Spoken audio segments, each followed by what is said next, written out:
Here in the Philippines, the son of the former president of the Philippines challenges the chief of Philippine National Police in a fist fight.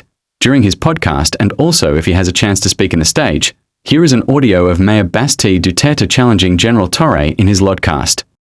Kasi matapang ka lang naman, we have the position pero kung suntukan tayo, alam ko makaya bita. Ganun lang. But you're a coward. You are nothing without your position. Sa totoo lang. In that audio, it is clear that Mayor Basti Duterte is confident that he can beat General Torre in a fist fight, and he also accused General Torre of being a coward.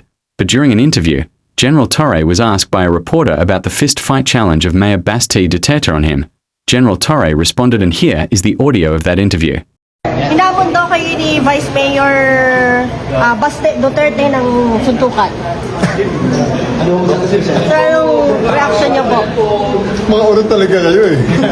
Pero tama-tama dahil marami ang nasalanta ngayon ng bagyo at baha. Maybe we can use this moment or this opportunity for to raise funds in a charity boxing match this coming, kung para mabilis, this coming Sunday sa Araneta. 12 rounds, pwede. 12 rounds sa sundukan para maganda at para medyo marami-rami ang ma-raise natin. Siguro you can find sponsors per round, may mag-sponsor. So let's place their merchandise before each round. So 12 rounds para medyo marami-rami ang sponsor, marami tayong mai-raise na pondo. Sir, can you give us a background? Naghamon ba siya? Paano ba yung nangyari? Well, I was informed at nakita ko rin sa social media na naghamon siya na suntukan. And, well, sa atin naman, whether it's serious or not, sa atin, let's just put this on a better use. Kung yan ang gusto niya, madaling pagbigyan yan, boxing na lang para madaling set up. At gawin natin this coming Sunday, 9 o'clock. I'll be there in Araneta. I'll ask Araneta to set up a boxing ring. Hopefully, they will oblige. Kung wala naman, di maghanap tayo ng kung saan ang gusto niya. Nakikita ko yung mga comments sa social media. Bakit kailangan mo patulan si Basti? Ay, hindi ko naman siya pinapatulan. I just see this an opportunity para makatulong sa ating mga kababayan. Kaya nga, sigurado marami ang sponsor nito and everything that, all the proceeds that we will raise, we will donate to charity. Ako, I'll donate to charity kung ano man ang part ko rito. At para sa mga nasalanta ng bagyo at baha ngayong nakaraang masamang panahon. Sir, kung Sunday na, may time pa ba para mag-practice? Hindi naman kailangan, sa tingin ko naman, charity boxing match, kung magkasakilan, konti lang yan. Unless, lakasan lang na loob yan. Sa akin naman, well, pareho na naman kami siguro walang practice or baka kung nag-practice siya, okay lang din. Let's see. Chip, kailan mo mag-practice? Bukas, I'll just hit the gym a short while. Mga siguro 9 o'clock. Tingnan ko lang dyan sa ating LPG. Chip, fearless forecast. Fearless forecast, ilang rounds? 12 rounds para marami tayong ma-raise na pondo. Papatumbaw mo, sir. After this, In that audio, General Torre accepted the challenge and sees it as an opportunity to help the Filipinos who are devastated by the typhoon, and told the media that he is willing to fight Basti Duterte in a charity match, and all the funds will go directly to the Filipinos who are devastated by the typhoon. Meanwhile, Mayor Basti Duterte responded, and here is the audio of his response to General Torre. Huwag ka mag-alala, Torre, kasi matagal ko na talaga gusto makabugbog ng unggoy. Kung gusto mo lang talaga ng suntukan, bakit kailangan mo pa ng charity? Why do you need kailangan mo pang gamitin yung nangyayari ngayon na baha dyan sa Metro Manila? If you're really serious about this, kung gusto mo yung charity na yan and you've laid some conditions, then let me lay my own conditions for the event. Kung serious ka talaga, ha? These are my conditions. Pakiusapan mo yung amo mo na presidente and let it come out of his mouth that all elected officials should undergo a hair follicle drug test. Papalagan ko yung charity mo na yan. Wala problema. If it will answer the issues nitong bansa natin, I can do that. In that audio, Mayor Basti Duterte will accept the charity boxing match of General Torre if he can manage to make President Bongbong Marcos to say it in public that he is willing to let all of his officials to undergo a hair follicle test.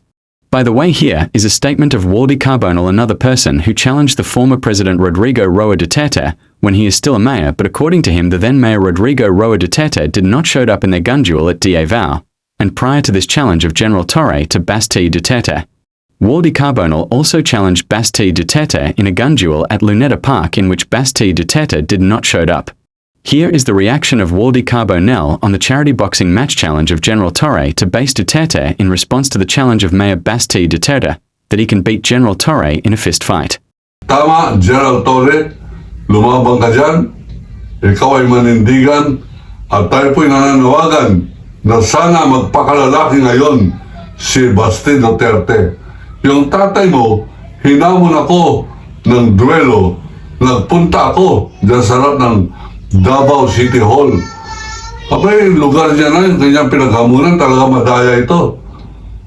Anyway, nagpunta ako, hindi naman po ako sinipot.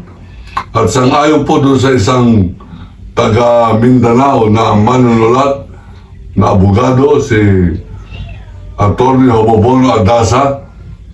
Abay, hindi na nandun lamang si Duterte sa Davao pero hindi lumapit doon sa Davao City Hall sapagkat nandun si Waldy Carbonell naghihintay na sumipot siya sapagkat si Waldy ay hinamon niya ng duelo at sinabi pa niya, magdala ka ng mga extra bala mo sapagkat ako, 2 bala lang gagamitin ko sa iyo, patay ka. At nagmura pa. Ngayon mga kaibigan, napakagandang pagkakataon to. Pangalawang hamon na ito ni Basti Duterte nung